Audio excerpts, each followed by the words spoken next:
You can't tell me you've never been 10-pin bowling before, and if you haven't, then you're definitely missing out. What's to love here at Strike? The shoes, of course, the neon atmosphere, and let's not forget the bar. Now, if you're like me, you're prone to guttering the ball more often than actually hitting the pins. Or perhaps your guns are so massive that you're guaranteed to send pins flying. Regardless of your bowling style, you have to admit you've probably at some point wondered what happens to the pins behind there. Guys, do you come here often? Not too often, but I do like a bit of a bowl. And what about you? Every Saturday morning at 9 a.m. Wow, that's very committed. Tell me, what do you reckon happens to the pins behind there? To be honest, I don't think I've ever hit enough pins to actually worry about that. Nice, you and I could have a very long game. And what about you? I think there's shirtless men actually back there. They're replacing all the pins. Yeah, definitely, shirtless men. Shirtless man, nice. Well, with that vision, let me set the record straight. 25 pins rotate. The pins you knock over get swept aside, fed through some really noisy machines, straightened, aligned, and ready for the next strike.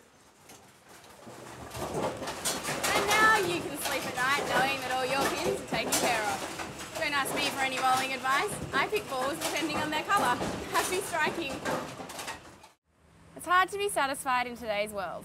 And if you're like me, you're so time poor that you can't even part with the hours that are required to find all those things that make you and your home uniquely you. Hi, I'm Georgette, and thanks for joining me to Pimp Your Life. This week is the much anticipated edition, the Dunlop Volley. To add some serious pimp to your volley, you're going to use a Dylon cold colour dye, which you can grab from the chemist for $10. And just like when we added some flair to the fridge and some charisma to the chair, the real pimping begins when your object is dry. You might even have some leftover fabrics from when we splashed the singlets with some serious spunk, and these are going to come in handy when you youify your volley. So let's get to it.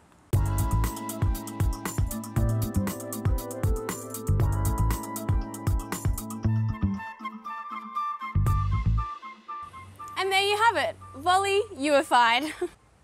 All right, I'm going to hit the waves. You've got no excuse. Book yourself in for your nearest surfing lesson and get out there to pave a better way for a fitter, happier you.